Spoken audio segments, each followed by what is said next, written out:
Connaissez-vous le prophète Élie?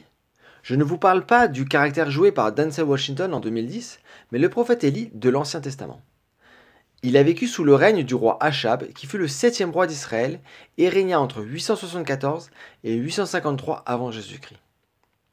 Le roi Achab est aussi mentionné par ses ennemis, sur le monolithe de Kurk, la stèle de Mécha et la stèle de Tel Dan.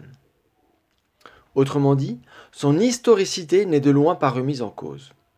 Dans 1 roi 16, on apprend qu'Achab était un roi qui désobéit à l'Éternel.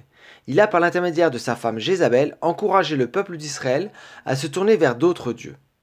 En conséquence, Élie prophétisa qu'il n'y aurait ni pluie ni rosée dans le pays. Après avoir lancé un défi aux prophètes de Baal et les avoir tués, la pluie est revenue. Ces 3 années de sécheresse furent terribles. Il s'avère que la dendrochronologie nous permet de la dater. En effet, d'après un article publié dans Nature en 2023, des scientifiques ont pu élaborer une dendrochronologie de genévriers trouvés sur des sites archéologiques en Turquie, notamment celui de Gordion.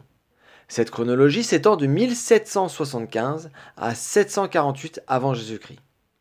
Les scientifiques ont pu mettre en évidence plusieurs périodes de sécheresse, notamment une qui dura 3 ans, de 871 à 869 avant Jésus-Christ, ce qui correspond à la première partie du règne d'Achab. Pour ceux qui ne savent pas, le prophète Élie est un prophète à part. Il fut enlevé au ciel et était présent avec Moïse lors de la transfiguration de Jésus. Si vous voulez lire son histoire, elle se trouve dans 1 roi 17 à 2 rois 2 et en Marc 9, versets 2 à 13. Mais une autre information intéressante se trouve dans cet article.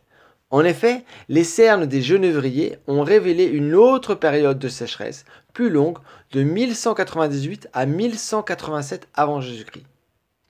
Cette sécheresse de 12 ans pourrait correspondre à la sécheresse relatée dans le livre de Ruth qui eut lieu pendant la période des juges. Si vous voulez en savoir plus sur la dendrochronologie, l'histoire et la Bible, n'hésitez pas à liker et à vous abonner.